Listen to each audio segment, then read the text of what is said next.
She found him at dawn, not a prince, not a monster, only a man lying motionless on the rocks, the sea already tugging him away, and had she arrived 5 minutes later, the ocean would have swallowed the greatest secret of her life. The town of Silverton stirred awake after the most terrible storm it had seen in 10 years. The sky was still a hard, leaden gray, like a soaked blanket thrown over the earth, and the sea still rolled in savage swells that refused to rest. Wind rushed in from the ocean, carrying the sharp scent of salt and seaweed, laying itself over every narrow street, every rooftop still slick with rain. Aurora Sinclair, or Rory as everyone called her, was 28 years old, the owner of a small restaurant called the Harbor Kitchen that stood right beside the harbor.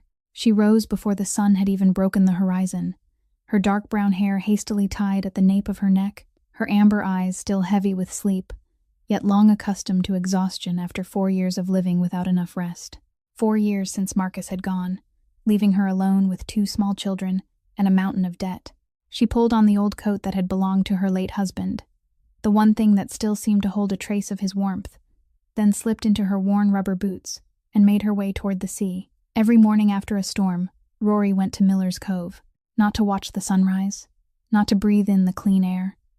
She went to gather driftwood, the pieces of timber the sea cast ashore could feed the stove and save a little money on gas. The restaurant was struggling, customers came less and less often, the bank loan was due, and what she owed Frank Bishop weighed on her even more heavily. Every cent mattered, every dollar carried its own gravity. The early morning fog still veiled the sea like a sheet of clouded white. Rory climbed over rocks made slippery with moss and water, her eyes moving quickly in search of scattered pieces of wood. She had done this hundreds of times, so often that her body knew the work without thought. But that morning, she stopped cold. It was not wood. Among the jagged rocks lay the shape of a man, face down, while the waves licked at his legs and slowly pulled him back toward the vast open water. Rory stood frozen. The man wore a black suit soaked through with seawater, his black hair plastered across his face, his lips bluish with cold. He did not move. He looked like a corpse the sea had only just spat out. Her instinct for survival screamed through her. Run. Turn back. Call the police. Don't get involved. She didn't know who he was, where he had come from, or why he was lying there. He could have been a criminal. He could have been dangerous. He could have been trouble far beyond anything she was strong enough to carry. But then she saw it. One of his fingers moved, faintly, only a little, as though he were still trying to cling to the last thread of life. Alive. He was still alive. Rory didn't allow herself another thought. She rushed down, her boots sliding on the wet stone, nearly falling, but somehow keeping her balance. She seized the collar of his suit and pulled with all her strength, dragging him higher before the next great wave could crash over him. He was heavy, much heavier than she had imagined. Her arms trembled, pain shot through her back, but she didn't let go. She couldn't let go. She pulled her phone from the pocket of her coat and called Bryce. Her voice shook, but her resolve held. Come down to Miller's Cove now. Bring the thick blanket. Hurry.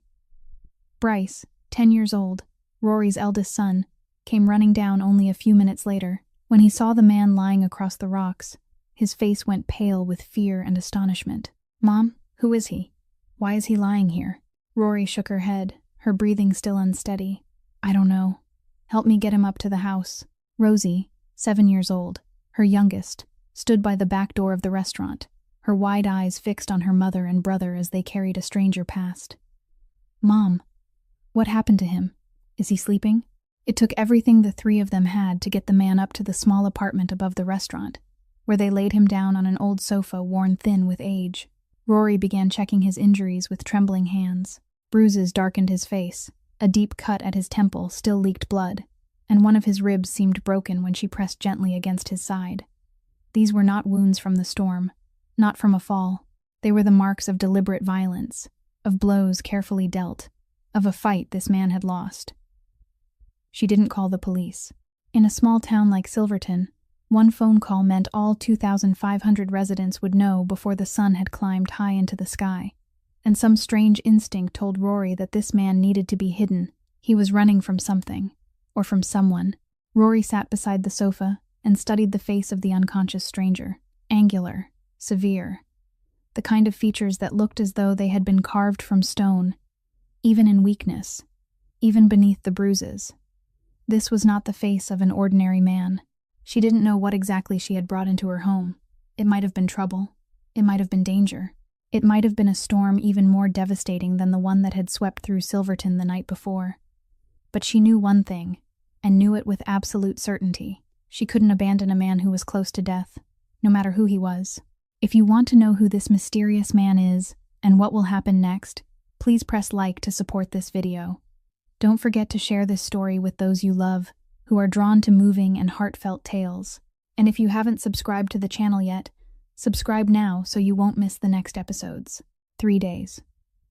For 3 full days, the stranger lay motionless on the old sofa, his body temperature rising and falling like a small boat caught in a storm, at times burning with such fierce fever that Rory had to press cold cloths against him again and again, at other times shivering so violently that she had to cover him with 2 extra blankets. She changed the bandage on his head twice each day, tipped water between his lips, 1 small spoonful at a time, while he drifted in delirium, and wiped the sweat from his brow whenever the fever reached its peak. Rory wasn't a nurse. She had no medical degree, but she had once cared for Marcus through 2 long years before he was gone. 2 years of watching her husband wither day by day had taught her how to keep someone alive, whether that person wanted to remain alive or not. Bryce didn't approve of his mother's decision. Every time Rory climbed the stairs to change a bandage or check on the stranger, her 10-year-old son stood at the bedroom door, both hands wrapped tightly around his father's old baseball bat, his wary eyes never leaving the unconscious man on the sofa. "Mom, you don't know anything about him. What if he wakes up and hurts you? What if he's a thief, or something even worse?" Rory paused, turned to look at her son, and answered in a voice gentle yet firm as stone. "Bryce, do you remember what your father taught you? Never abandon someone who needs help, no matter who they are." Rosie was the complete opposite of her brother. The 7-year-old girl seemed not to know fear at all, only the endless curiosity that lives inside a child. Whenever her mother went upstairs to care for the stranger, Rosie would quietly follow behind, crouching beside the sofa and studying the bruised face of the man with wide, fascinated eyes. She took paper and colored pencils and drew a picture for the mermaid man, as she called him. In her drawing was a man with a long, shimmering fishtail, his eyes closed, lying on the shore. "Mom, he drifted in from the sea. He's definitely an injured mermaid. When he gets better, he's going to tell me stories about the world under the ocean." On the 4th day, early in the morning, Rory was standing in the kitchen, stirring a pot of porridge, when she heard a sound from upstairs. Not the restless muttering of the past several days. The sound of someone trying to move. She turned off the stove and ran up the stairs, her heart beating faster than usual. The man had opened his eyes the color of cold steel, as bleak as the winter sea, swept across the entire room in less than 2 seconds. The window, the door, the distance from the bed to the exit, the objects that might be used as weapons. That wasn't the gaze of a victim who had barely escaped death. It was the gaze of a predator assessing his surroundings, searching for threats, preparing for the next fight. His hand slid beneath the pillow, searching for something. Nothing was there. He tried to force himself upright, his face tightening with pain from the broken ribs, yet not a single groan escaped his lips, as though showing pain was something forbidden to him. Rory stood several steps away, far enough to keep a safe distance, close enough to observe him. The man's voice came out rough from so many days of silence, yet it still carried a strange authority she had never heard in anyone before. "Who are you? Where is this?" They weren't questions. They were commands demanding answers. But Rory didn't flinch.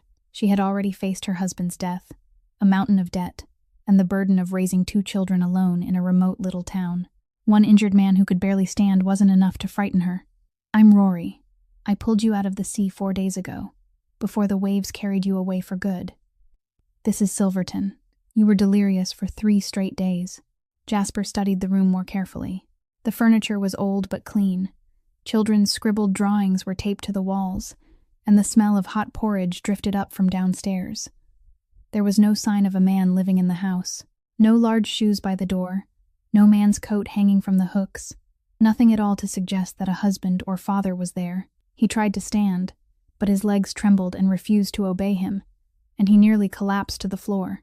Rory stepped forward to help, but Jasper knocked her hand away, his eyes flashing with instinctive suspicion. "I can manage myself." She drew her hand back, not angry, not offended, only looking at him with a strange and steady calm. "You can't even stand properly. So where exactly are you planning to go? The door is there. The sea is outside. And if you want to go back to where I found you, go ahead. I'm not stopping you." Jasper looked at the woman in front of him. In his world, everyone feared him.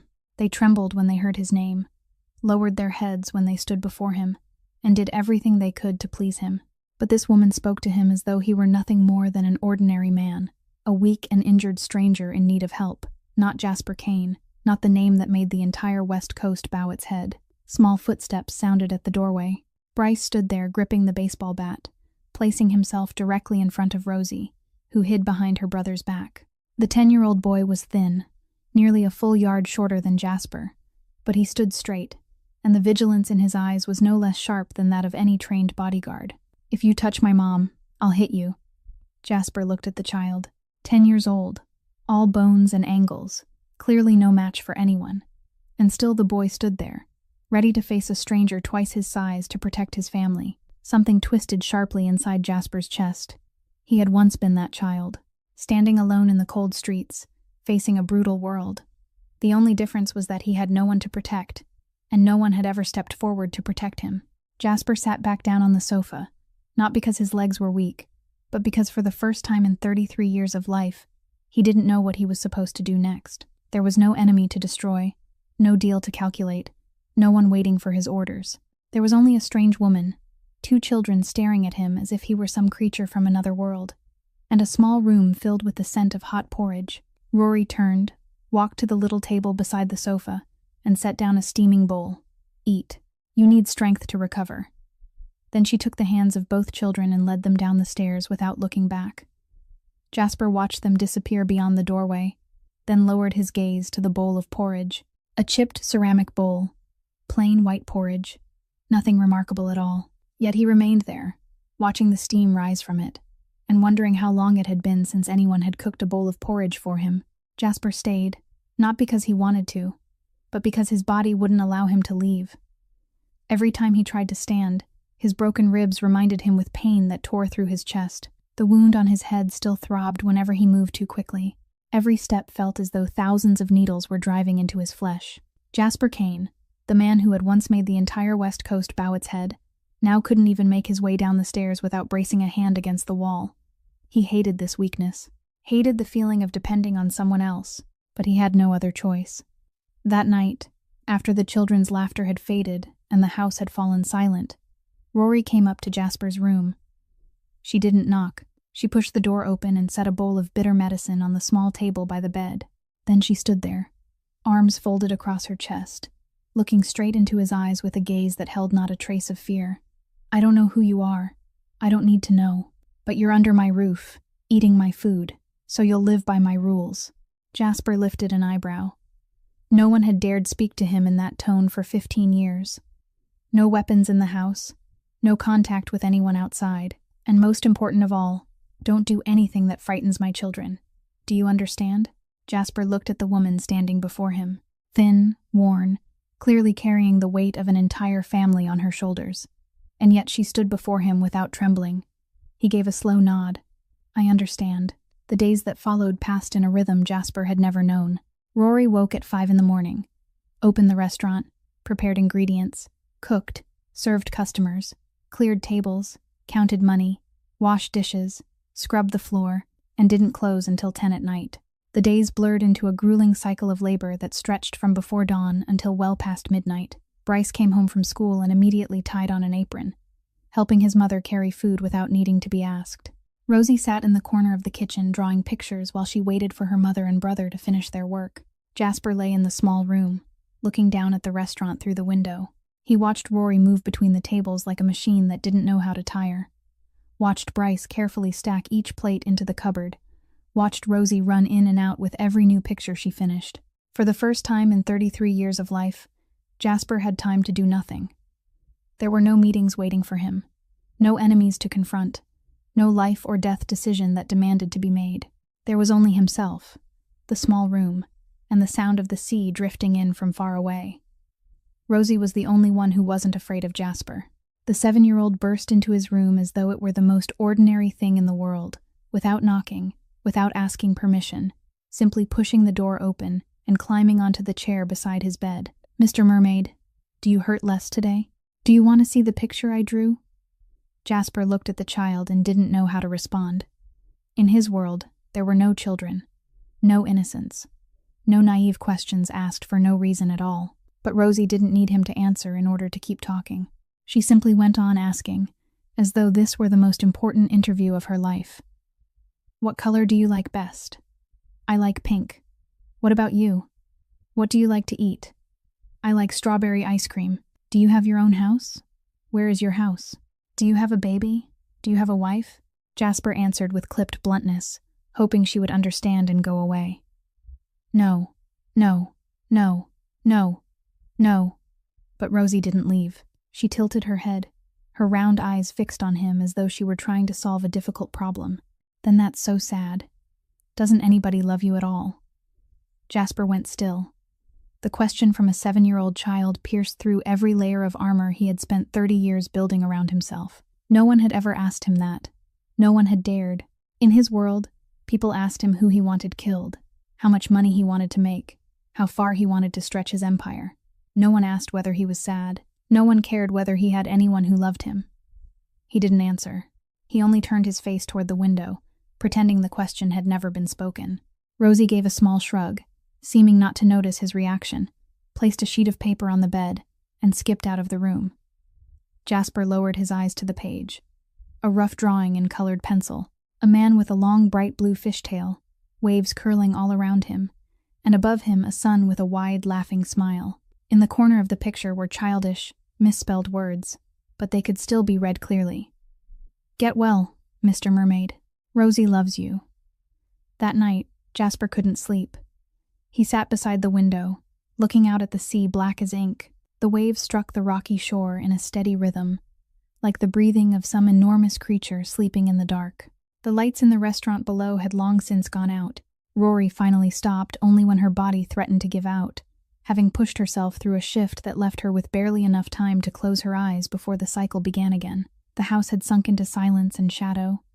He thought about Rosie's question, "Doesn't anybody love you at all?"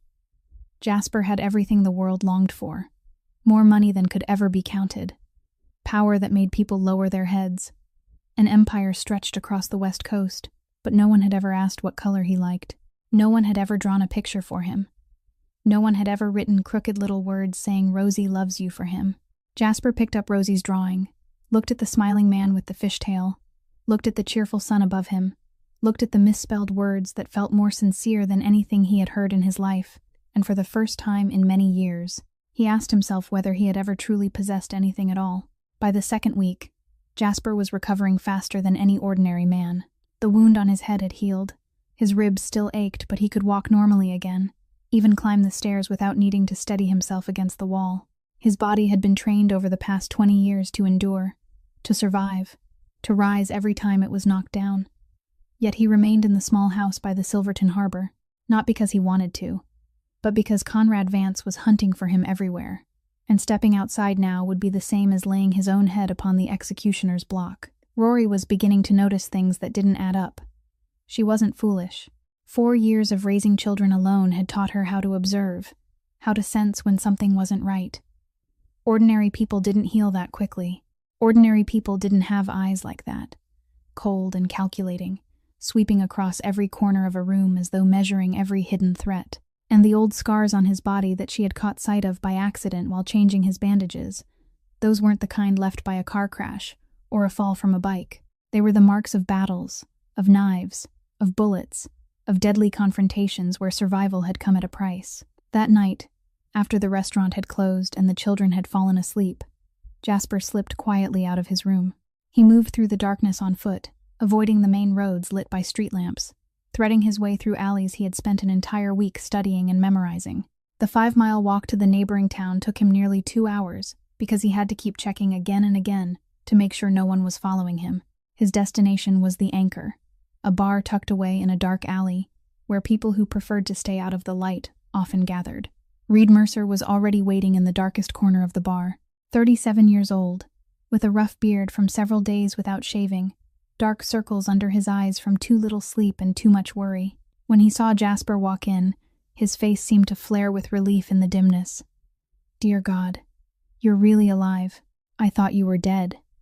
Jasper sat down across from him, his voice low and even. "I almost was.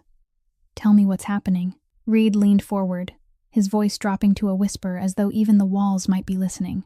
"Conrad took everything. The whole syndicate. From the harbor to the casinos, from the warehouses to the transport network. He declared you dead on that yacht the night of the storm. Said it was an accident, that the waves dragged you into the sea. Most of your men have turned to him now. Money and power, you know how it is. Loyalty only lasts until someone else offers a higher price." Jasper tightened his grip around the glass in his hand until his fingers turned white. "Who's still on my side?" Reed let out a breath. "Not many. A few, but they've got to stay silent if they don't want to disappear like the people who spoke against Conrad. He doesn't leave traces. You know what I mean." Jasper gave a slow nod. "Does Conrad really believe I'm dead?" Reed shook his head, the worry plain on his face. "He's had people searching every coastal town all week, looking for your body, or for you alive.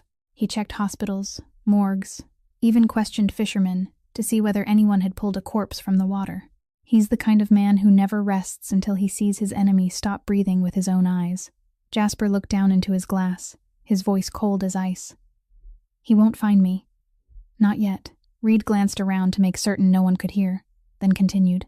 "I've got a safe place up north. You can hide there until we have a real plan." Jasper shook his head at once. "No. Conrad thinks I'm dead. That's the only advantage I've got right now. I need time to recover completely, and I need to know what weaknesses he still has, what openings I can use against him." Reed looked at him, anxiety filling his eyes. "Where are you staying? Are you safe?" Jasper rose to his feet without answering. "Contact me through the old number. Text only. No calls. And Reed, thank you for not turning your back on me." Reed nodded. "You saved my life twice. This is the least I can do." Jasper returned by a different route, slipping through the darkness like a ghost. He didn't know that from the second-floor window, Rory was standing there watching him. She had woken to the sound of the door closing too softly. So softly that only someone trying to hide something would close it that way. She saw his figure coming back from the direction of the harbor, moving through the dark as though darkness itself were his true home. Her heart tightened. Where had this man gone in the middle of the night? Whom had he met? And why did he have to move with such secrecy? The next morning, Rory decided to test him. She turned on the television in the kitchen and pretended to watch the morning news while she prepared breakfast. Jasper sat at the table drinking coffee, his expression as calm as ever. The broadcast moved from weather to local news, then to crime. The anchor's voice rang out clearly.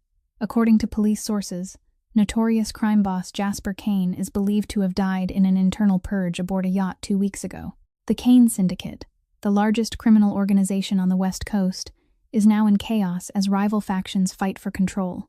A photograph appeared on the screen. The angular face, the gray eyes, the black hair. It was an older picture, but unmistakable. It was the very man sitting in her kitchen. Rory turned around slowly. Jasper was already looking at her. Their eyes met, and in that moment neither of them spoke. They didn't need to. Everything was clear. She knew who he was. He knew that she knew. Rory switched off the television, her hand trembling slightly, though she tried to control it. For the past 2 weeks, she had been sheltering the most notorious crime boss on the West Coast beneath her roof. Her children had been sleeping only a few steps away from the man the police called dangerous. She had cooked porridge for him, changed his bandages, allowed her daughter to draw pictures for him. And now, standing in the small kitchen with the smell of coffee still lingering in the air, she didn't know whether she should run in fear or remain where she was and demand answers. That night, Rory waited until the steady breathing of Bryce and Rosie drifted out from their bedroom. She checked once more, making certain both children were deeply asleep, and only then did she gently close their door. Her steps felt heavy as she climbed the stairs leading to the small room where Jasper was staying. She knocked once, didn't wait for an answer, and pushed the door open. Jasper was standing by the window, his back to her, as though he had known this moment would come and had been waiting for it. He didn't turn when he heard the door open. He only kept looking out at the black sea beyond. Rory shut the door behind her and leaned against the wooden panel, trying to steady a voice trembling with anger and fear. Jasper Kane, the biggest crime boss on the West Coast. Smuggling, gambling, and probably a dozen other things I don't even want to know about. I've let a man the police are hunting sleep under my roof for 2 weeks. Jasper turned around slowly, his eyes meeting the burning amber of hers. He didn't deny it. He didn't make excuses. He didn't try to defend himself. You pulled me out of the sea when I was dying. You took care of me when I couldn't take care of myself. I owe you an honest explanation, not lies. Rory took a step forward, her voice sharp as a blade. An explanation? You think an explanation can erase the fact that my children are sleeping only a few steps away from a dangerous criminal? She drew in a long breath, trying to regain control. You have to leave. Right now. Before sunrise. I don't care where you go or what you do, but you're not staying in this house 1 second longer. Jasper nodded and didn't argue. He began gathering the few things he had. The shirt Rory had lent him, Rosie's drawing, which he had folded carefully and tucked into his pocket. But before he reached the door, he stopped and turned back to look at her with such grave intensity that Rory found herself stepping back half a pace. You need to hear this before I go. If I leave here and Conrad Vance finds out I was ever here, even through the smallest clue, he'll come. And he won't only come looking for me, he'll come for anyone who might know where I've been. You and the children will become witnesses who need to be dealt with. Rory felt the blood inside her turn to ice. Are you threatening me? Jasper shook his head slowly. I'm telling you the truth about the world you stepped into without meaning to.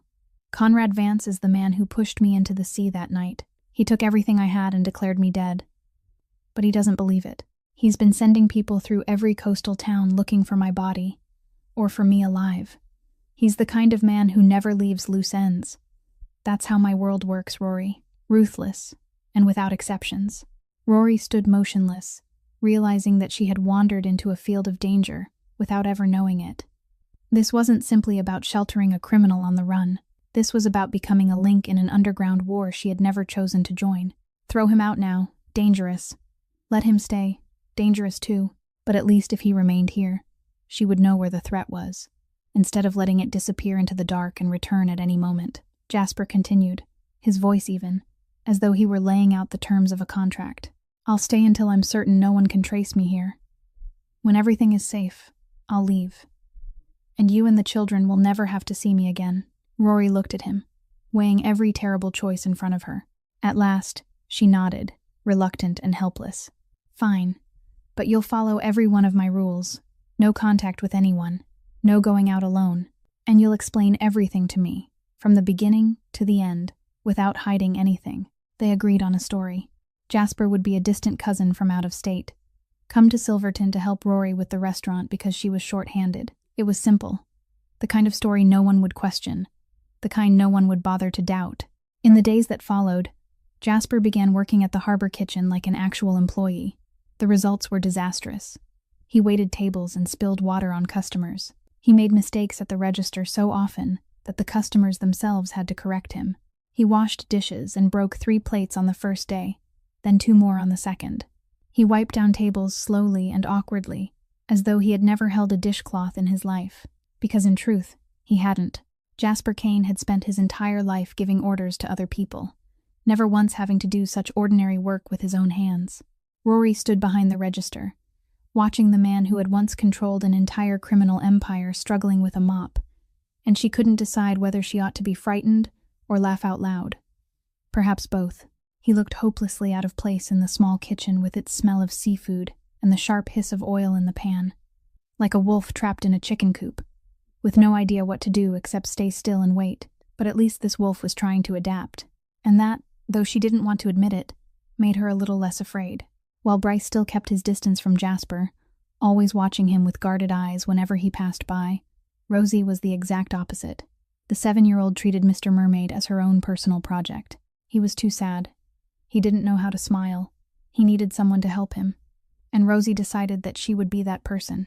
She set her heart on turning the cold man with gray eyes into someone who knew how to be happy, using every method a 7-year-old child could possibly imagine. One quiet afternoon, when the restaurant was nearly empty and only a few regulars sat sipping coffee, Rosie tugged Jasper by the hand to an empty table in the corner of the room. She set a stack of blank paper in front of him and an old box of worn-down colored pencils. Today, I'm going to teach you how to draw. I can tell you don't know how to do anything, When you wash dishes, you break plates. When you wipe tables, you're so slow. But drawing is easy. I'm sure you can do it. Jasper looked at the child sitting across from him, her wide eyes bright with determination, then lowered his gaze to the blank paper and the colored pencils. He had never held a colored pencil in his life.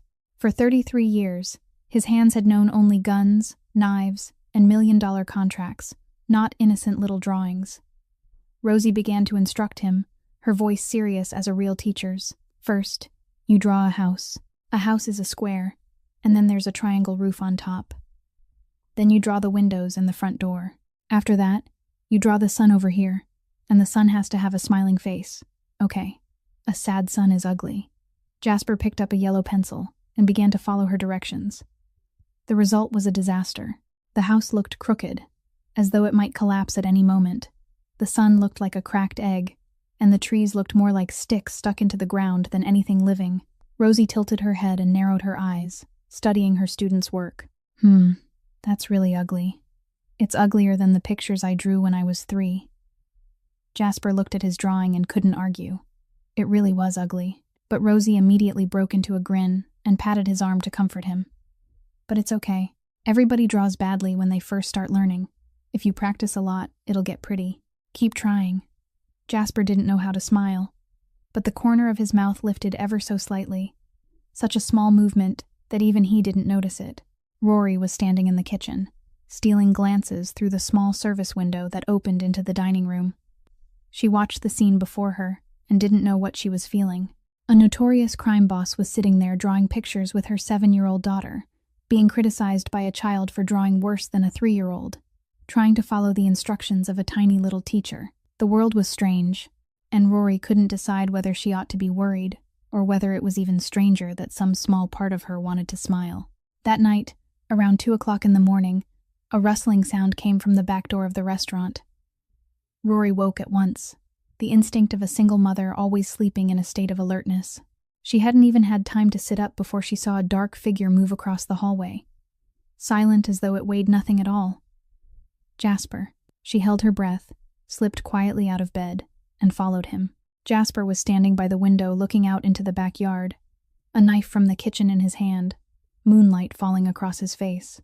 This was no longer the man who awkwardly broke plates and drew worse than a 3-year-old child. This was a predator guarding his territory. His eyes swept across the darkness outside, focused, alert, ready for whatever threat might appear. Several minutes passed in taut silence. Then Jasper relaxed and set the knife down on the windowsill. It was only a stray cat digging through the trash. He turned and saw Rory standing in the doorway, watching him in the dark. They looked at each other, and neither of them spoke. Rory didn't ask what he was doing. Jasper didn't explain. She went back to her room, but that night it was hard for her to fall asleep again. Lying in bed, staring up at the dark ceiling, she realized something. This man was keeping watch over her family. No one had asked him to do it. No one was paying him. He was a criminal, dangerous, a man she ought to fear. And yet he was awake at 2 in the morning, protecting a house where he was only a temporary guest. A few nights later, after the children had fallen asleep, Rory went up to Jasper's room and knocked softly. "Will you go for a walk with me?" Jasper looked at her and nodded. They left the house in silence, walking along the coastal path until they reached the old lighthouse that had long been abandoned. Perched on the edge of the rocks overlooking the ocean, this was where Rory came whenever she needed quiet, whenever she needed to escape the pressure of life, whenever she needed to remember Marcus without anyone seeing her cry. They sat down on the worn stone steps, the cool sea wind brushing their faces, the sound of waves striking the cliffs below in a steady rhythm like the breathing of the ocean itself. Rory spoke first, her voice soft and mingling with the sound of the surf. "How long are you planning to stay here?"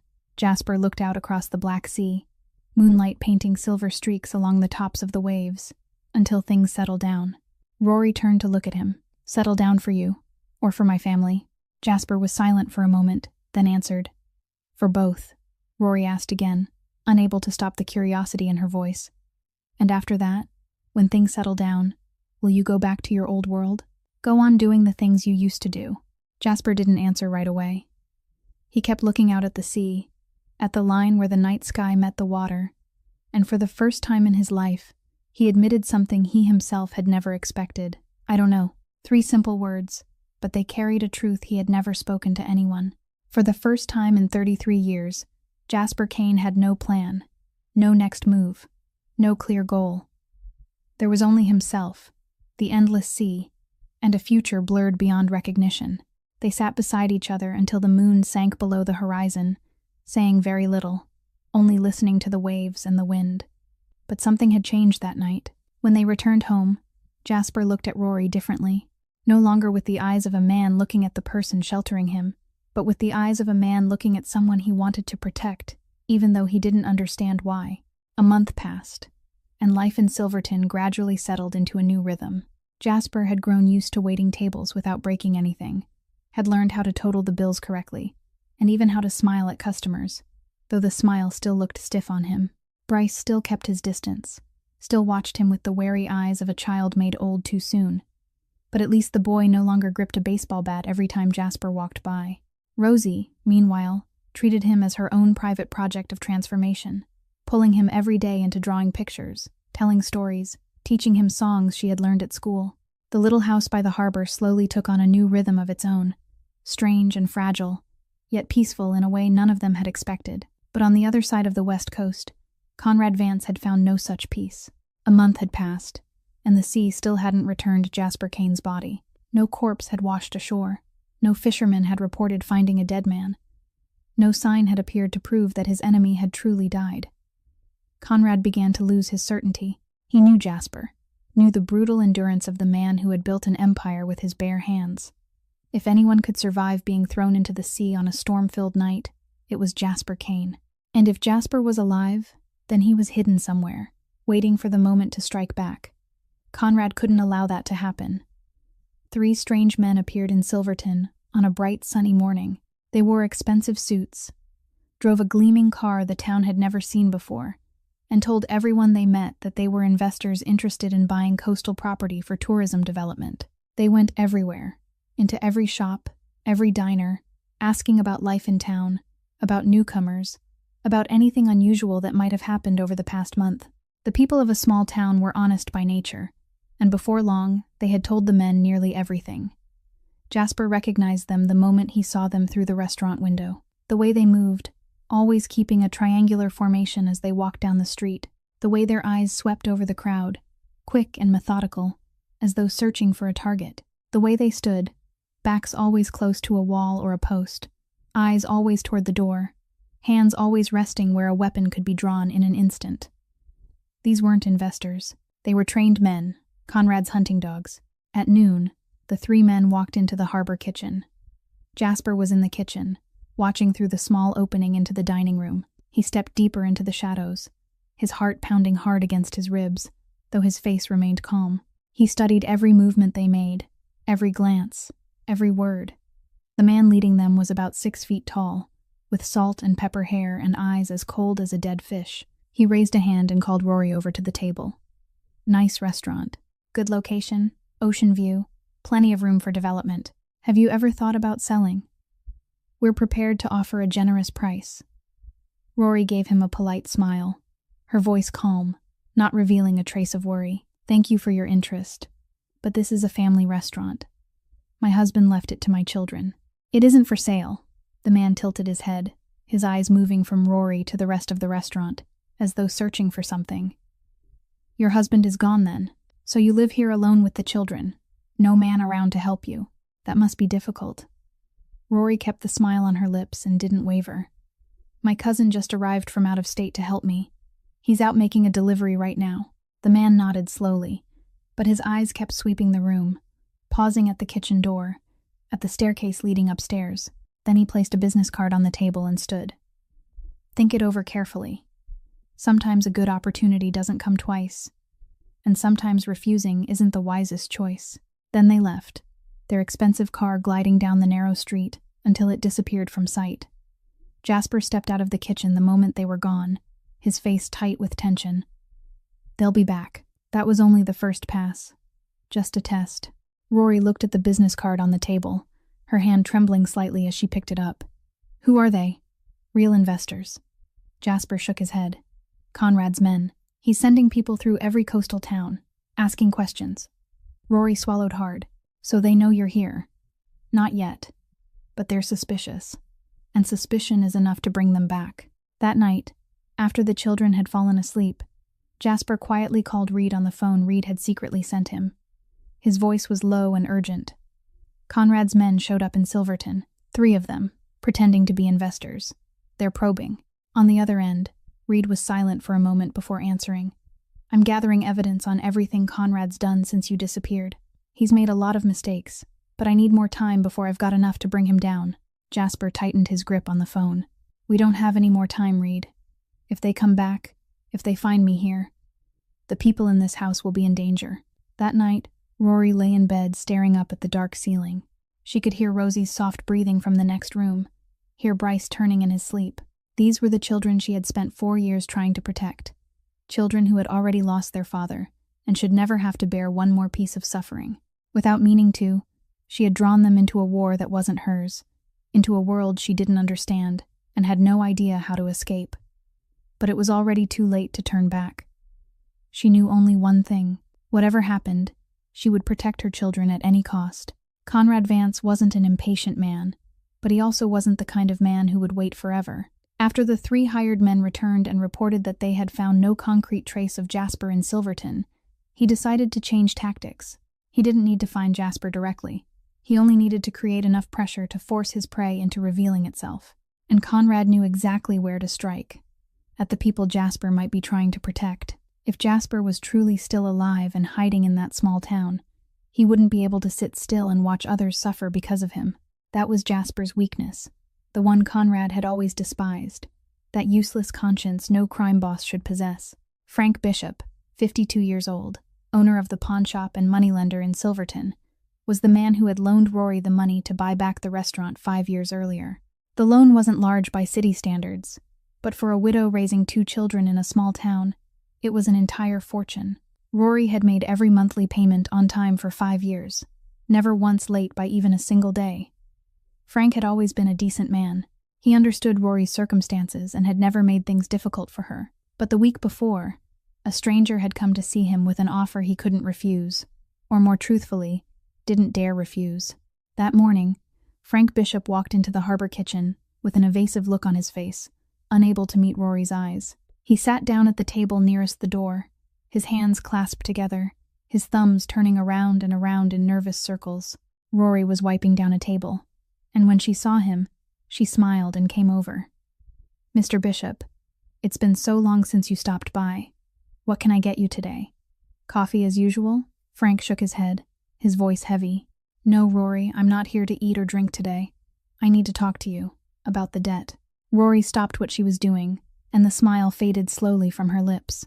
Frank pulled a sheet of paper from his pocket, set it on the table, and pushed it toward her. "I need you to pay the entire remaining balance within 30 days. If not, I'll have to seize the restaurant under the terms of the contract." Rory stood frozen, feeling as if someone had poured a bucket of ice water over her head. "Mr. Bishop, we have a 5-year contract. I've never been late, not even once, not by a single day. You can't do this. The law doesn't allow you to." Frank avoided her eyes and looked down at his own trembling hands. "Circumstances have changed, Rory. I'm in financial trouble. I need cash immediately. I know this is unfair to you, but I don't have any other choice. I'm truly sorry." Then he stood up and hurried toward the door as though he were running away, not daring to look back. Rory remained standing there, still holding the paper in her hand, watching the bent shape of the man she had once trusted. She understood at once. Frank Bishop hadn't done this on his own. Someone had forced him. Someone with enough money and enough power to make a decent man like Frank do something he didn't want to do. That night, after Bryce and Rosie had gone to bed, Rory sat at the kitchen table, the debt notice still lying in front of her. Jasper came downstairs, saw her sitting there in the dark, and understood immediately. He sat down across from her, his voice low. "Conrad is behind this. He bought your debt from Bishop, or forced Bishop to transfer it. This is how he's trying to lure me into exposing myself. He knows I can't sit still while someone else suffers because of me." Rory lifted her eyes to his, red-rimmed with exhaustion and anger. "So I'm going to lose this restaurant because of you? The restaurant Marcus left me. The restaurant I've poured my sweat and blood into for 4 years to keep alive. I'm going to lose it because I was foolish enough to save a criminal? Jasper looked at her, then spoke in the calmest voice he could manage. I have money. Reed is holding a large amount for me. Let me pay off your debt, and this problem will be over. Rory shot to her feet so fast that her chair scraped backward across the floor, and she shook her head hard. No, I will never take money from your world. Jasper rose as well and stepped toward her. Rory, this isn't the time to cling to principles. You're about to lose everything. The restaurant, the house, your life, and the lives of the children. Let me help. Rory turned to face him, her eyes burning like fire. You call that help? Do you know where that money comes from? From drugs that destroy how many lives? From casinos that tear how many families apart? From deals you don't even want to tell me about? She drew in a deep breath, her voice trembling but still unshakable. If I take your money, I become part of that world. And so do my children. I would rather lose the restaurant, rather end up on the street, than let Bryce and Rosie grow up with money that smells like other people's blood. Jasper stood still. For 33 years, money had been the strongest weapon he possessed. No one had ever refused his money, unless they were too frightened to accept it. But Rory wasn't afraid. She refused not because of fear, but because of principle. For the first time in his life, someone had looked him straight in the eye and said that his world was filthy, and he couldn't argue with her. In the days that followed, Rory worked as though there were no tomorrow. She opened at 4 a.m. instead of 5, closed at 11 at night instead of 10. She took on extra orders, cooked more food to go, and even began thinking about selling the one old car she had left. She exhausted herself every day, dark circles deepening beneath her eyes, her hands trembling when she held a knife. Yet she still refused to stop. Jasper stood in the corner of the kitchen, watching her work herself to the edge of collapse, and for the first time in his life, he felt ashamed of his own wealth. His money could solve every problem in an instant. And yet it was the very thing this woman despised more than poverty itself. Conrad didn't need to come to Silverton to destroy Rory's life. He only needed to plant one small seed and let it take root in the fertile ground of curiosity and envy. Through the 3 so-called investors who had visited the town, the rumor began to spread like fire meeting wind. The man living in Rory's house wasn't a cousin the way she had claimed. He was a dangerous criminal on the run. Rory Sinclair was sheltering a murderer in her home, right beside her 2 small children. She had either lost her mind, or she was in league with criminals herself. Silverton was a small town of 2,500 people, where everyone knew everyone else by sight, where a rumor could travel from one end of the street to the other in the span of a single morning. The whispers about Rory spread from Helen Porter's grocery store to the harbor where the fishermen gathered, from the school where the children went each day to the church where people prayed every Sunday. People murmured behind her back, stopped talking when she walked past, and looked at her with eyes full of both curiosity and fear, as though she carried some contagious sickness with her. Customers began to disappear. The people who had once eaten lunch at the harbor kitchen every day suddenly found reasons to go somewhere else. No one told Rory outright that they were afraid. They simply vanished in silence, leaving behind empty tables and a dead stillness inside the restaurant that had once been full of laughter and conversation. Her income was cut in half in only 2 weeks. The money Rory had struggled to save for the debt was no longer enough even to pay for ingredients and utility bills. But what hurt Rory most wasn't the empty restaurant. It was the children. Parents began refusing to let their children play with Bryce and Rosie.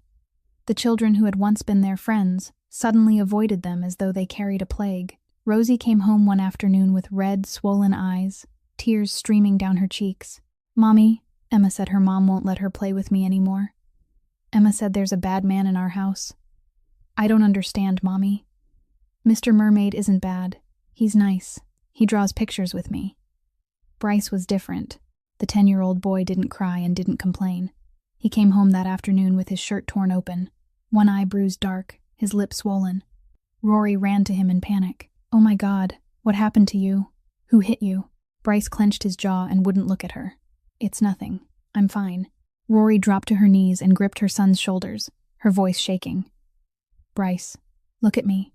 Tell me what happened." He was silent for a long time. At last he spoke, his voice trembling with anger and humiliation. "They said you were hiding a murderer. They said you were a—" He stopped there and couldn't finish. But Rory understood. She understood all too well the kind of words children learned from the mouths of grown people. That night, Rosie sat in Rory's lap, her wide eyes still red from crying. "Mommy, why does everyone hate our family? Did I do something wrong? I'll be better. I promise. I won't be naughty anymore. I'll do all my homework. Can't you tell them to stop hating me, Mommy?" Rory held her daughter tightly, her heart feeling as though someone were crushing it in a fist. She didn't know how to answer. How could she explain to a 7-year-old child that the world could be cruel for no reason at all? That night, the sound of shattering glass woke the whole house. Rory shot upright and ran down the stairs, her heart pounding wildly. The front window of the restaurant had been smashed. Shards of glass lay scattered across the floor, glinting beneath the moonlight. In the middle of the broken glass was a large stone, and beneath it was a scrap of paper scrawled in red ink. "Criminal lover, get out of town." Rory fell to her knees and began gathering up the broken glass with her bare hands. She didn't even realize she was being cut until she saw blood dripping onto the floor. She never knew when Jasper had come downstairs. He knelt beside her and gently took her hand, pulling a small shard of glass from her palm. Neither of them said a word. Rory didn't pull away from him the way she thought she would, and Jasper didn't leave. They remained there together amid the broken glass, in the cold darkness, in the collapse of everything she had spent 4 years trying to build. The next morning, while Rory was taping a sheet of cardboard over the shattered window frame, someone walked into the restaurant. Helen Porter, 58 years old, owner of the oldest grocery store in Silverton, the woman who had known Rory since the day she arrived in town with a husband already gravely ill and 2 small children. Helen looked at the cardboard, looked at the bits of glass still lying in the corner, then calmly sat down at her usual table. "Give me the seafood stir-fry, the way I always order it, Rory." "I'm hungry." Rory stood frozen, her eyes filling with tears. Helen rose, stepped forward, and took her hand, her voice warm and steady. "I've lived in this town for 58 years. I know who's good and who's rotten. And I know you're a good woman, Rory. Those filthy rumors don't change that." Rory looked at her, and a single tear slipped down her cheek. At least one person still believed her. But one person wasn't enough to save the restaurant. Wasn't enough to pay the debt. Wasn't enough to protect her children from the cruelty of the world. It was the 25th day since Frank Bishop had delivered his ultimatum. 5 days remained before the debt came due. Rory had tried everything she could think of. She worked extra shifts, opened at 4 a.m. to sell breakfast to go for fishermen heading out before dawn. She posted advertisements on social media, asked acquaintances in neighboring towns to send customers her way. She had even called the bank to beg for an emergency loan. But with her current finances and the rumors spreading through town, no one was willing to lend her a single cent. All of that effort had brought in only 1/10 of the money she needed. 1/10 was not enough to save anything. Rory was pushing herself to the absolute brink, working nearly every waking hour. The few hours of sleep she managed were restless and thin, haunted by the ticking clock of her debt. Dark circles hollowed her eyes as though she had forgotten what sleep even was, and her hands shook when she held the knife to chop vegetables, once coming so close to slicing her finger that she felt the chill of it afterward. She had grown visibly thinner, her cheekbones standing out sharply, her clothes hanging loose around her body. But she still forced herself to smile at the few customers who remained, at Helen Porter who stopped by every day to show her support, at the occasional strangers who passed through and knew nothing of the rumors. She smiled because if she didn't, she was afraid she would collapse. That night, after closing the restaurant, after Bryce and Rosie had gone to bed, Rory sat alone in the dark kitchen. She didn't turn on the light. She only sat there on the old plastic chair, staring into empty space. The numbers spun through her mind like a circle of hell. The money she owed Frank Bishop, the electric and water bills still unpaid for the month, Bryce's school fees coming due, the medicine for Rosie because the little girl had been sick the week before, and in 5 days, everything would be over. She would lose the restaurant, lose the house, lose everything Marcus had left behind. She and the children would be out on the street with nothing but their empty hands. Rory lowered her head onto the table, and her shoulders began to shake. She cried, but without sound, because she had grown too used to crying in silence. In the 4 years since Marcus died, she had cried more times than she could count, but always in darkness, in the bathroom after the children had gone to sleep, in moments when no one could see. She never allowed herself to be weak in front of Bryce and Rosie. They had already lost their father. They didn't need to watch their mother fall apart too. Jasper came down to the kitchen at some point, though Rory never heard him. He had meant only to get a glass of water, but when he saw her figure sitting in the dark corner, her shoulders trembling beyond her control. He stopped in the doorway. He didn't know what to do. In his world, no one cried. Or if they did, they hid it the way one hides a fatal weakness. Crying was weakness, and weakness got you killed.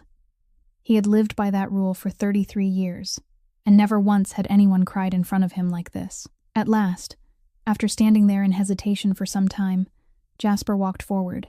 He said nothing. He simply sat down on the cold kitchen floor, a few steps away from Rory. He didn't try to comfort her, didn't try to offer empty words about how everything would be fine.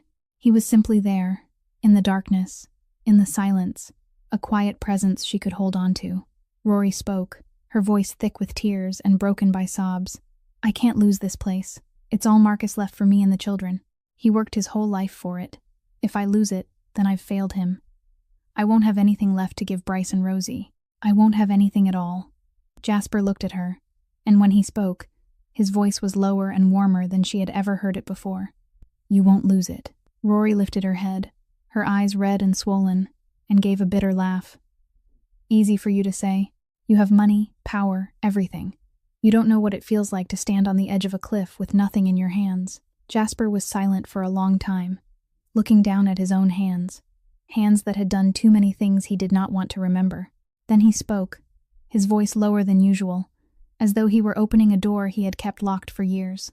"When I was 8, I lived under a bridge in Oakland. Winters were so cold I had to burn trash just to keep warm. My meals were scraps restaurants threw into dumpsters every night. I had no father, no mother, no one in this world who cared whether I lived or died." He stopped, drew in a long breath, then continued. "I know what it feels like to have nothing, Rory. I lived my whole childhood with that feeling, and I don't want you to suffer more because of me." Rory looked at him, and for the first time she saw the real person behind the cold shell Jasper Kane had built around himself over 30 years. Not the notorious crime boss, not the dangerous man the whole West Coast feared. Only an abandoned child, a child who had been forced to survive alone in a world that had no place for weakness. A man who had built an empire out of nothing because he had nothing left to lose, and for that same reason had never really had anything to hold on to.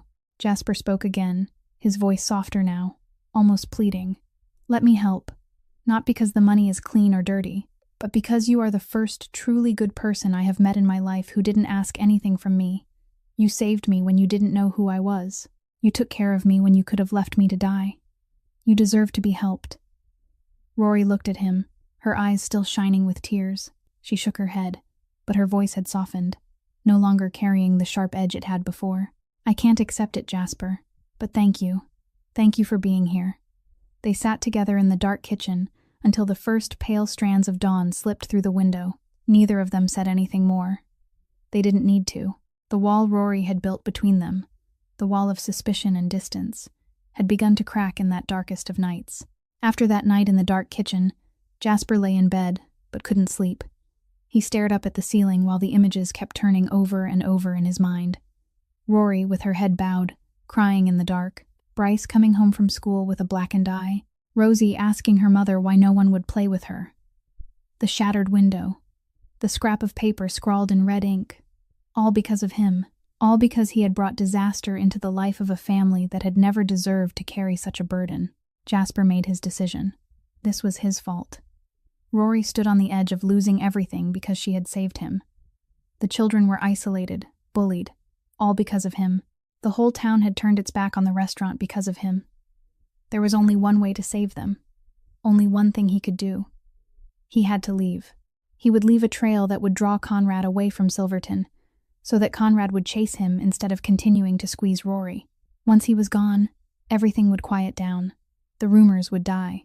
The customers would come back. The children would have their friends again. Rory would be safe.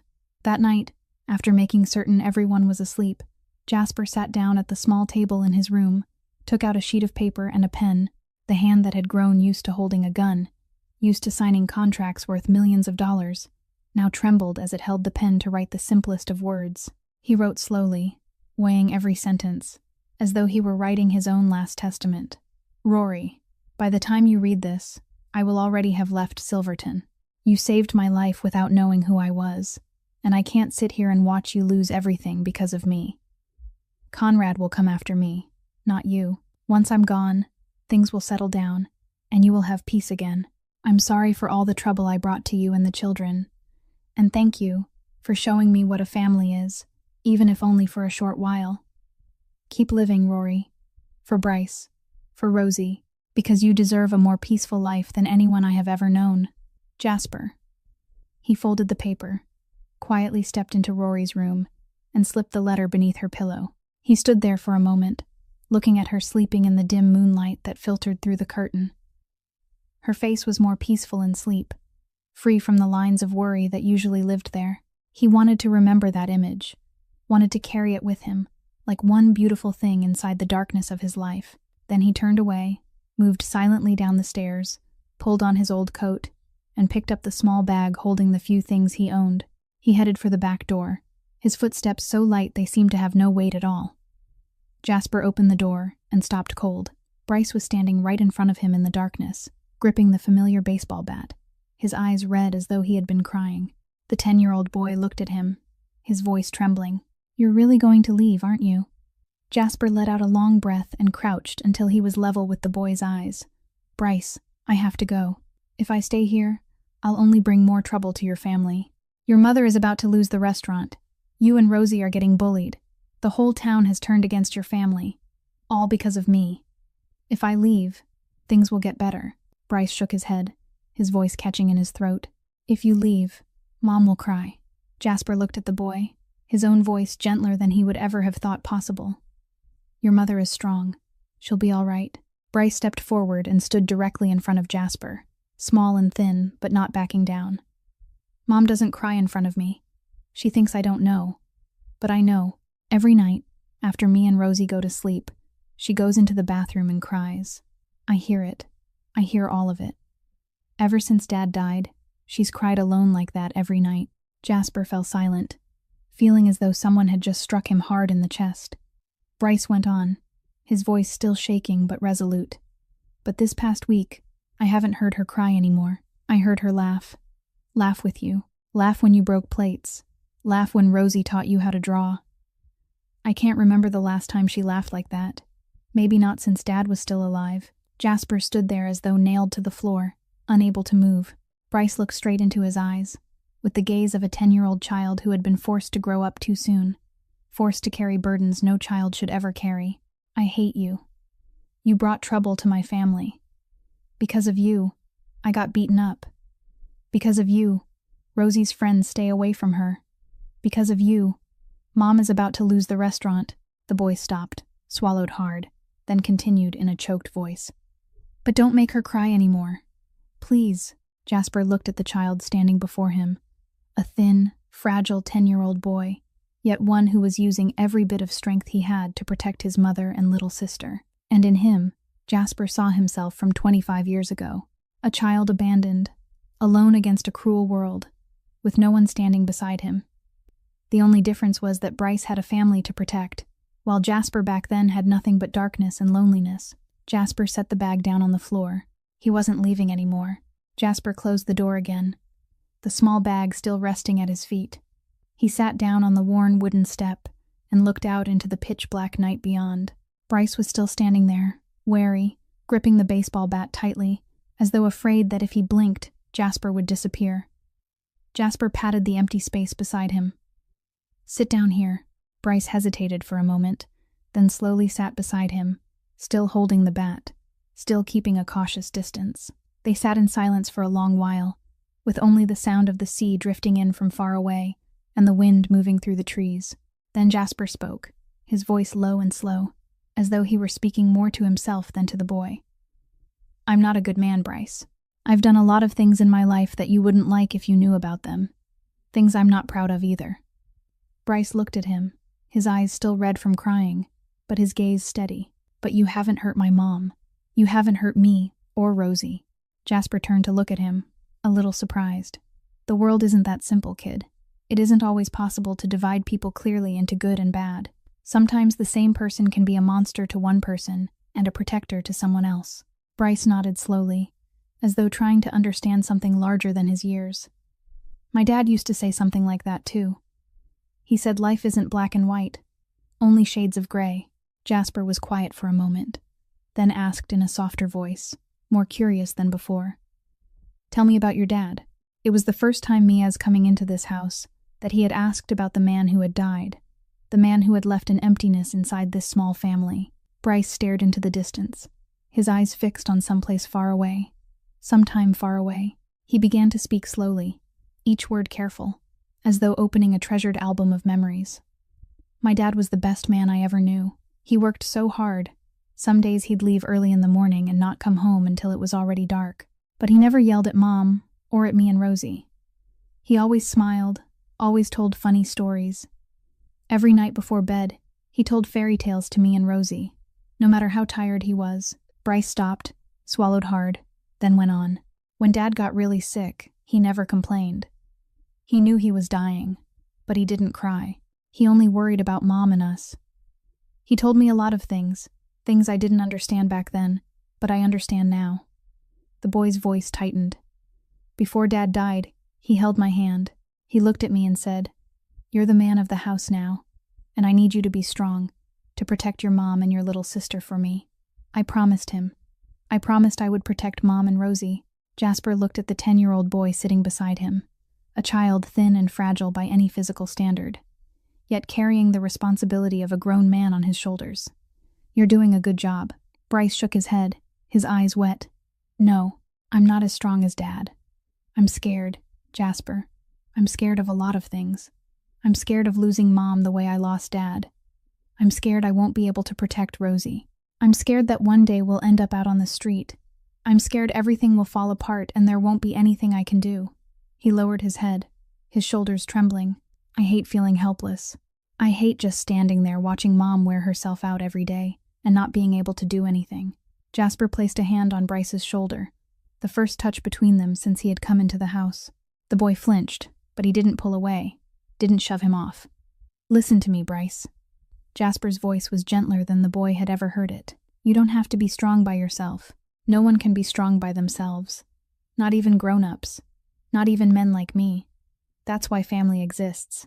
Not so one person has to carry everything, but so people can be strong together, face everything together." From that night on, something shifted between Bryce and Jasper.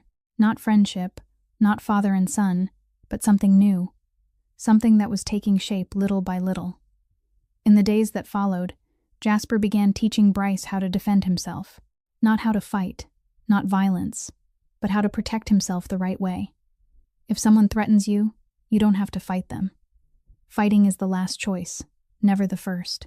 The most important thing is knowing how to get out of a dangerous situation, knowing how to call for an adult, knowing how to protect yourself without putting yourself in even greater danger. Bryce listened with complete seriousness, his eyes brightening. For the first time, someone was speaking to him like a grown person, not like a child who needed to be shielded from everything. Rosie stood behind the upstairs window, looking down into the yard where her brother and Mr. Mermaid were sitting together and talking. She couldn't hear what they were saying, but she saw that her brother was smiling, for the first time in many weeks. Rosie grinned from ear to ear, ran to get paper and colored pencils, and began drawing a new picture. Across the top, in crooked, childish letters, she wrote the title, "My Family." In the picture, 4 people stood side by side in front of the little house by the sea. Mom, Bryce, me, and Mr. Mermaid. Jasper never saw that drawing, but as he sat on the step, watching Bryce go back inside with a small smile still on his lips, looking up at the window where Rosie was waving at him, he began to understand something. Maybe, for the first time in 33 years of life, he had a place where he belonged. After that night with Bryce, Jasper made a decision. He wouldn't run. He wouldn't leave like a coward, abandoning the people who had saved his life to face the consequences alone. He would fight, but in his own way. Not with the blind violence of his old world, but with the one weapon Conrad Vance would never expect: the truth. Conrad had made too many mistakes while seizing control of the Kane Syndicate, and Jasper would use those very mistakes to bring him down. Late that night, Jasper called Reed on the secret phone. His voice was low and clear, stripped of hesitation. "I need everything you've got on Conrad. Every crime he's committed since I disappeared. Proof of corruption, police bribes, money laundering, anything that can put him in prison." Reed was silent for a moment on the other end, then asked with quiet curiosity, "What are you planning to do with all that?" Handle him yourself? Jasper shook his head, even though he knew Reed couldn't see it. No. I'm going to hand him over to the FBI. Let the law deal with him the way he deserves. Reed fell silent again, then let out a soft laugh, a sound touched with surprise and something close to respect. Jasper Kane handing a criminal over to the FBI. Never thought I'd live to hear you say that. Jasper looked out the window, where moonlight lay across the surface of the sea. Maybe I've changed. Maybe. Only maybe. Don't get used to it. Reed began activating the network of people still loyal to the syndicate. The ones who had stayed silent all this time just to survive under Conrad's rule. The ones who hated him in secret and had been waiting for their chance. Now the chance had come. They began sending in the evidence they had quietly collected. Falsified ledgers showing that Conrad had been stealing from the organization. Emails proving he had bribed police officers and local officials. Video recordings of illegal deals. Piece by piece, the fragments came together until they formed a complete portrait of Conrad Vance's crimes. While Jasper fought in his own way, Rory refused to sit still and wait for ruin. She wasn't the kind of woman who surrendered to fate. She decided to hold a fundraising music night at the Harbor Kitchen, inviting local musicians to play for free in order to draw in customers.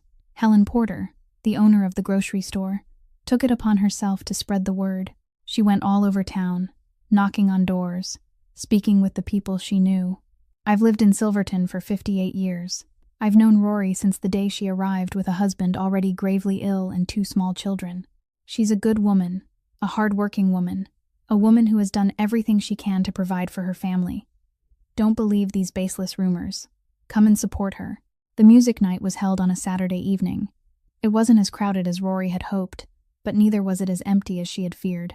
Around 20 people came, some of them old customers returning at last, some of them people Helen had persuaded.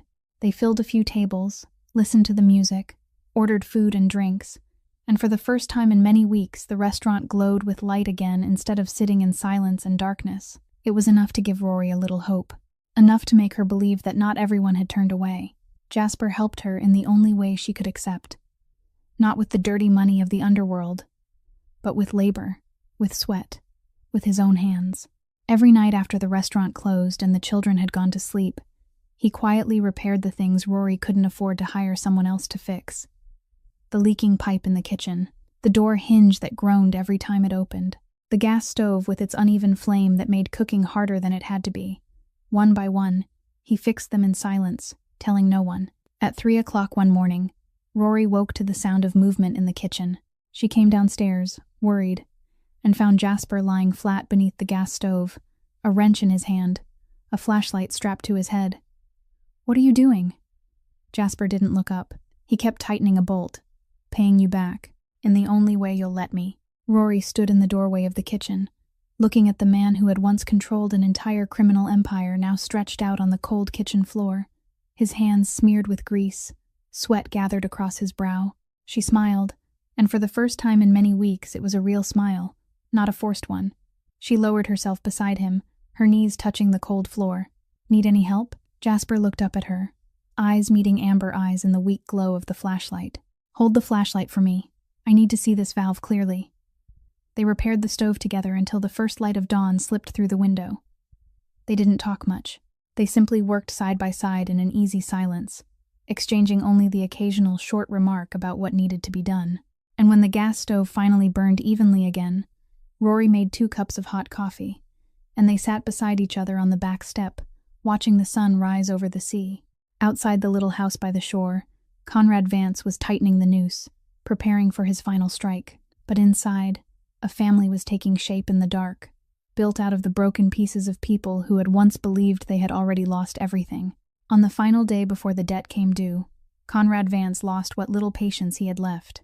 A full month had passed, and he still hadn't found Jasper's body, still hadn't forced Rory to sell the restaurant, still hadn't managed to flush out the mysterious man he suspected was hiding in Silverton. The men he had sent had failed. The rumors he had spread hadn't been strong enough. The financial pressure he had created still hadn't achieved its purpose. Conrad decided to come to Silverton himself and settle everything with his own hands, once and for all. At noon that day, 3 gleaming black cars pulled up in front of the Harbor Kitchen, drawing the curious eyes of a few people passing by. Conrad Vance stepped out of the first car, dressed in an expensive gray suit, his dead fish eyes sweeping over the front of the little restaurant. 4 of his men followed behind him, large men with expressionless faces and the gait of those long accustomed to violence. At that moment, only Rory and the children were in the restaurant. Jasper was upstairs, going over the evidence Reed had just sent him. The place was as empty as it had been on most days lately, filled only with the steady whir of the ceiling fan and Rosie's voice asking her brother about a math problem she didn't understand.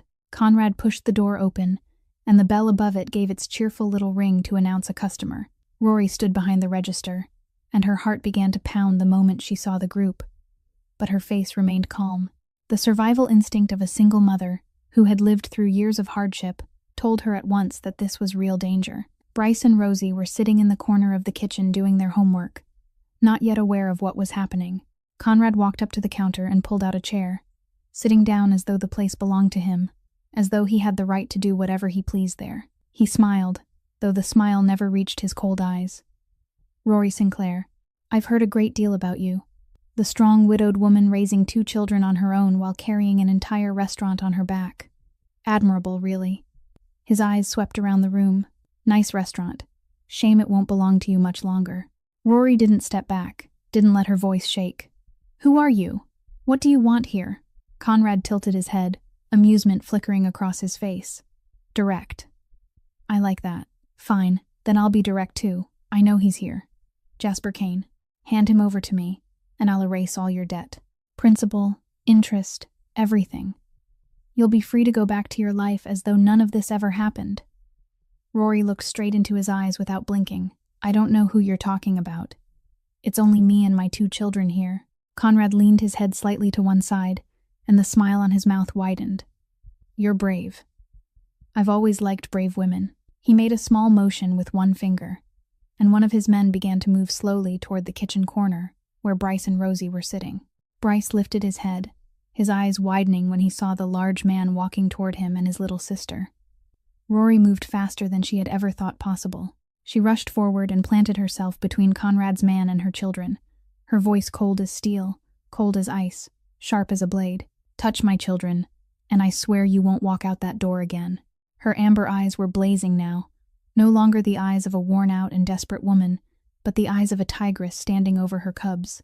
Conrad burst into laughter, and the sound rang through the nearly empty restaurant. "What are you going to do?" "Call the police. The police in a little town like this don't care about your problems, believe me." And at that exact moment, a voice came from the back door. "She doesn't need to call the police." Everyone turned. Jasper stepped out from the kitchen doorway, his stride steady, his eyes as cold as they had ever been. He was no longer the wounded beast washed onto the rocks by the sea, no longer the awkward man who broke plates and drew worse than a 3-year-old. This was Jasper Kane, the man who had once made the entire West Coast bow its head, the man who had built an empire with his bare hands. He stood there with the authority and danger of a great cat just awakened. "Conrad, it's been a long time." Conrad shot to his feet, his face going pale for a single second when he saw the man he had thought was dead. But he recovered quickly, and the smile returned to his lips. "You're alive. What a surprise." Jasper took a step forward, each movement slow and heavy with power. "Disappointed." Conrad gave a scornful laugh. "No, just surprised. I thought the sea had swallowed you, but that's all right. Now I can deal with you myself instead of letting nature do the job for me." Jasper walked until he stood between Conrad and the little family, his back to Rory and the children, making himself a wall between them and danger. "You want me. Fine. But not here. Not in front of them." Conrad looked past Jasper's shoulder, looked at Rory clutching Bryce and Rosie against her, then turned his eyes back to Jasper with triumph written in them. "You've changed, Jasper. The old Jasper Kane didn't have weaknesses. You used to tell me never to let anyone become your weakness." He laughed, the cold sound spreading through the room. "Now I know exactly what your weakness is." Jasper didn't flinch. He didn't step back. His voice came out cold and certain. "Outside. We settle this now." Jasper led Conrad and his men out of the restaurant, along the coastal road, until they reached the old pier at the edge of town. It was deserted there, far from the houses, with only the roar of the sea below and the hard wind carrying the sting of salt. The wooden planks of the pier were damp and slick, trembling faintly beneath each footstep. Conrad followed behind Jasper with a triumphant smile on his lips. He believed he held the advantage. 4 men at his back while Jasper stood alone. But when they reached the middle of the pier, Conrad realized he had misjudged everything. From the far end of the pier, 5 figures emerged. Reed Mercer led them, followed by the men who had once remained loyal to Jasper in the syndicate, the ones who had been waiting in silence for this day. Now the forces on both sides were evenly matched. Conrad and Jasper stood facing one another in the middle of the pier, the ocean wind whipping at their hair and clothes. 2 men who had once been allies, who had once built an empire together, now stood as enemies who could no longer exist beneath the same sky. Conrad spoke first, his voice lined with contempt. "You built the syndicate with your bare hands, I'll give you that. But you were weak, Jasper. You always had that useless conscience holding you back. You never had the nerve to do what was necessary to keep power.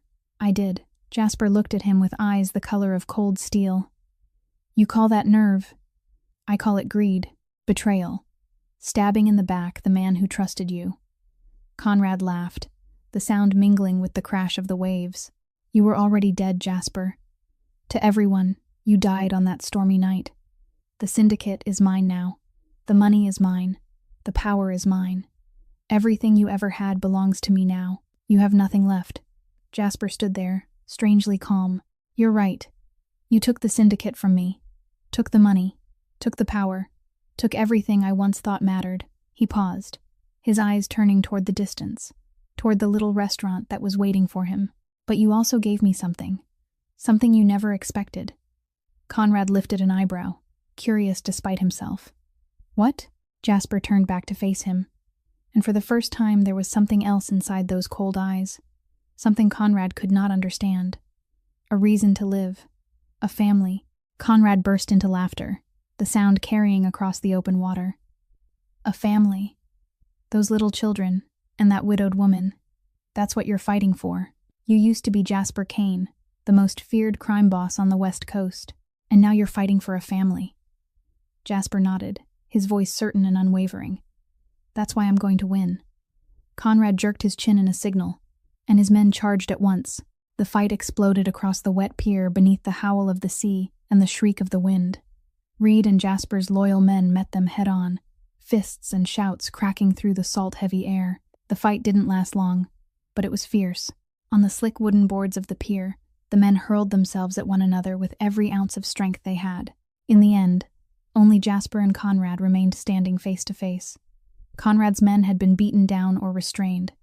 Conrad pulled a knife from inside his coat, the blade flashing in the pale afternoon light. Jasper had no weapon, only his bare hands.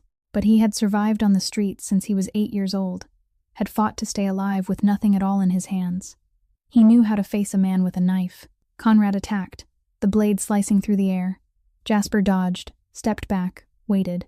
Conrad came again, and again.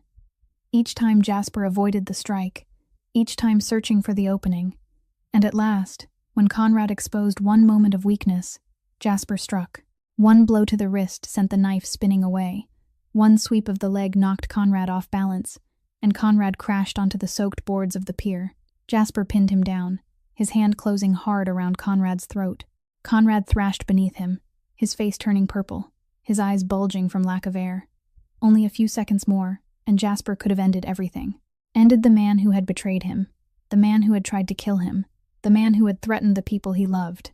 But in that moment, Jasper thought of Bryce, of the boy's eyes when he looked at him with trust, of Rosie and the crooked little drawings she had made for him, of Rory and her smile in the kitchen at 3 a.m. If he killed Conrad, he would become a murderer. He would never be able to look the children in the eye again. Jasper let go, rose to his feet, and stepped back. Conrad lay sprawled on the planks of the pier, coughing violently, struggling to drag air back into his lungs. Jasper looked down at him, his voice cold but no longer filled with hatred. "You're not worth turning myself into a killer for." Just then, the sound of sirens split the air. Black sport utility vehicles with FBI lettering on their sides raced into the harbor. Agents in bulletproof vests poured out and surrounded the area. Reed had contacted them earlier. He had already turned over all the evidence of Conrad's crimes. Conrad was handcuffed right there on the pier, still not fully recovered from nearly being choked to death. Conrad shouted as they dragged him away, his voice raw and ragged. "This isn't over, Kane. I'll come back. I swear I'll come back." Jasper stood there, watching him go, then turned away. "For me, it's over." He walked back toward the restaurant, where Rory was standing at the door waiting for him. The moment she saw him, she ran forward, caring nothing for the people around them, nothing for the eyes watching. She threw herself into his arms and held him tightly, as though she feared he might vanish. Jasper stood there rigid for 1 second, then slowly lifted his arms and held her in return. For the first time in 33 years of life, he let someone hold him like that. For the first time, he didn't pull away, didn't keep his distance. And for the first time since he had been a child sleeping beneath a bridge, Jasper Kane cried. 6 months later, spring came to Silverton. Wildflowers bloomed in white clusters along the shore. Birds poured their songs into the early sunlight, and the scent of blossoms mingled with the salt of the sea to create a fragrance Jasper had never truly noticed before. The little town by the water had changed, or perhaps it was Jasper who had changed and had begun to see everything differently. After news of Conrad Vance's arrest spread, the story of the brave woman who had stood up to a crime boss and won became the talk of the town. Rory Sinclair, the widow raising 2 children, the woman who had faced pressure from criminals on her own and refused to bend, suddenly became a local hero. The people who had once turned their backs on her, who had believed the rumors, who had avoided her restaurant as though it carried disease, now came back one by one to apologize. Some brought flowers, some brought pies, some simply sat down for a meal and said, "I'm sorry I didn't believe you." Rory forgave them all, because she understood that fear could make people do things they were not proud of. But she didn't forget. She remembered who had stood beside her in the darkest days, and she remembered who had turned away. The harbor kitchen was busier than it had ever been. Every table was filled during the rush hours, and the sounds of conversation and laughter mingled with the hiss of the kitchen to create the music of life itself. Rory hired 2 more workers, a young woman fresh out of school and an older widow who needed work. The debt to Frank Bishop had been erased, and the compensation from Conrad's seized assets was enough to pay everything off, with a little left over for Rory to begin saving for the children's future. Jasper had changed too. He left his old world behind completely, severing every tie to the things that had once defined his life. The Kane Syndicate was now managed by Reed, restructured from the ground up, its legitimate businesses allowed to continue, while the illegal operations were dissolved forever. Jasper wanted no part of it anymore. He didn't want to be entangled in it, didn't even want to remember it. He began again from the beginning, the way he once had as an 8-year-old boy sleeping beneath a bridge.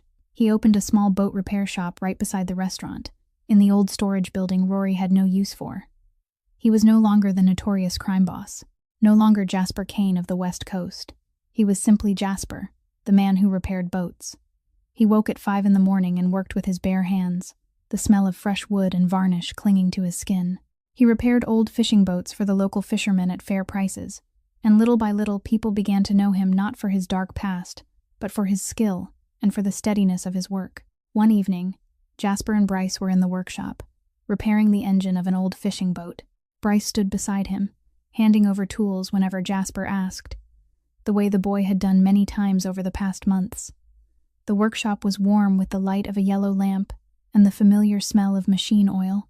Bryce reached for a wrench from the toolbox and said it naturally, without thinking. "Dad, hand me the 12mm wrench." Both of them went still. The air inside the workshop became so quiet that it seemed possible to hear the sea breaking far away against the shore. Jasper lifted his head and looked at the 10-year-old boy standing in front of him. "What did you just call me?" Bryce flushed red, awkward, the wrench still in his hand. "I'm sorry. I didn't mean to. It just came out before I thought." Jasper said nothing. He turned away and pretended to inspect the engine, but in truth he was hiding the redness in his eyes.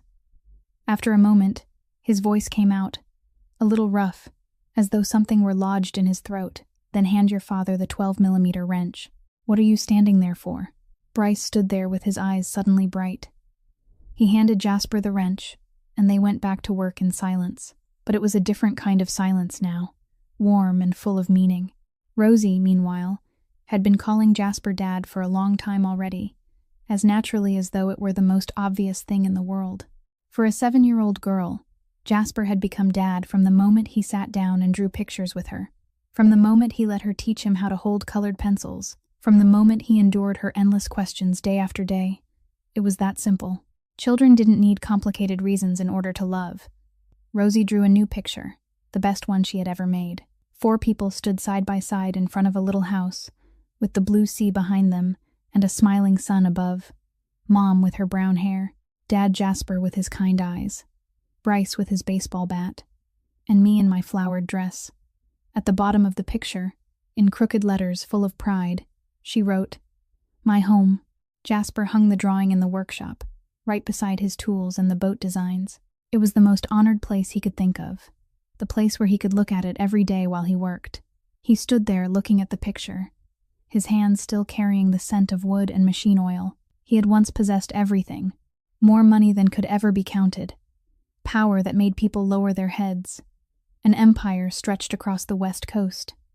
But never before had he owned a drawing made for him by a child. Never before had anyone called him Dad, with all the sincerity of a young heart. The wedding was held on Miller's Cove Beach, the very place where Rory found Jasper 7 months earlier, where she had dragged a dying man out of the waves and, without meaning to, changed both their lives forever. There were no distant guests, no false important people, only the ones who truly mattered to them. Helen Porter stood as the officiant, a 58-year-old woman with tear-bright eyes and a smile full of joy. Bryce walked his mother across the sand, the 10-year-old boy dressed in a white shirt, solemn as a grown man, the child who had once hated Jasper, who had once stood guard with a baseball bat every night, was now placing his mother's hand into that man's with complete trust. Rosie went ahead of them, skipping as she scattered white flower petals into the air, grinning from ear to ear in a flowered dress fluttering wildly in the ocean wind. Rory and Jasper stood facing one another, barefoot on the warm sand. She wore a simple white dress, her dark brown hair loose and lifting in the wind, her amber eyes bright beneath the evening sky. He wore a white shirt, no suit, no expensive watch, nothing from his old world. For the first time in his life, he didn't need armor to protect himself. Jasper held her hands, and his voice trembled slightly as he spoke his vows. "Rory, I once thought I had everything, more money than I could ever count, power that made people bow their heads, an empire at my feet. But I lived in darkness, with no home, no family, no one waiting for me when night came." He looked into her eyes, and his steel-gray gaze was soft now, warm in a way it had never been before. "Until the waves threw me onto your shore. You pulled me out of the sea when I was close to death. You saved my life. But more than that, you showed me what it truly means to live. You gave me a family." Rory held his hands more tightly, tears running down her cheeks even as her smile shone. "Jasper, I found you at dawn, covered in wounds, with hardly any breath left in you. I thought I was only saving a stranger, a man the sea had happened to bring to me." She laughed softly through her tears, her voice thick with emotion. "I never imagined that was how I would find happiness. You came out of darkness, from a world I didn't understand and never wanted to understand. But you brought back a light I thought I had lost forever when Marcus died. You showed me that I could love again." They kissed as the sun sank into the sea, turning the whole sky and water to gold. Bryce and Rosie clapped and cheered. Helen Porter wiped her eyes with an old handkerchief. The sea touched the shore in gentle waves, as though offering its blessing to the newly married couple. The small celebration was held at the harbor kitchen, with the people who truly belonged there, the ones who had stood beside them in the darkest days. Reed came from the city, carrying an expensive bottle of wine and the same crooked grin he always wore. He slapped Jasper on the shoulder and joked, "I never thought I'd live to see your wedding. Jasper Kane getting married. If the whole West Coast knew, they'd all faint dead away." Jasper looked toward Rory, who was laughing and talking with Helen, and his eyes softened. "I never thought this day would come either." That night, after all the guests had gone home, the 4 of them sat on the old pier with their legs swinging above the water. The sea moved in its steady rhythm below them, its sound soft and lulling, like a wordless song. Above them, 1,000 stars glittered like diamonds scattered across black velvet. Rosie asked, her voice sleepy because it was late, "Dad, Jasper, do you still have to fight bad people?" Jasper looked at her, then at Bryce, who was holding a fishing rod and trying to learn how to fish, then at Rory, whose head was resting against his shoulder, the scent of her hair mingling with the smell of salt in the night air. "No, sweetheart, I'm home now. No one can chase me away from home again," Rory whispered, her voice light as the wind. Home isn't a place. Home is people. Jasper kissed the top of her hair and whispered back, I know. Now I know. 4 figures lay silhouetted against the fading light on the pier, small before the vastness of the sea, yet warm in one another's presence. The ocean still roared the way it had on that stormy night long ago, but now the sound was no longer frightening. It was only the lullaby of home, the sound of peace. Jasper lifted his eyes to the star-filled sky and thought of the 8-year-old boy who had once slept beneath a bridge, cold, hungry, alone, with no one in the world who cared whether he lived or died. That boy would never have believed in a day like this, would never have believed that one day someone might call him Dad, would never have believed that he could sit with a family on a peaceful night like this, teaching a child to fish beside the sea. Rory tightened her hand around his. Bryce handed the fishing rod to his father and showed him how to hold the line. Rosie began to sing a nonsense song she had made up on the spot, the tune wandering everywhere, full of happiness. And Jasper Kane, the man who had once made the whole underworld tremble, the man who had once ruled an empire with an iron hand, sat there on the dew-damp pier, fishing with his family, and smiled. A real smile, open, unguarded, without calculation. Sometimes the sea doesn't swallow. Sometimes the sea gives back. And what it gives back can change an entire life. Our story comes to an end here. How did this story make you feel? Please share your thoughts in the comments below. We would truly love to hear what is in your hearts. If you enjoyed this story, please press the like button and share the video with the people you love so you can listen to moving stories together. Don't forget to subscribe to our channel and turn on notifications so you won't miss our daily videos. We wish all of you watching this a very good health, a joyful life, and peace in each new day. Thank you for being with us. Goodbye, and we'll see you again in the next video.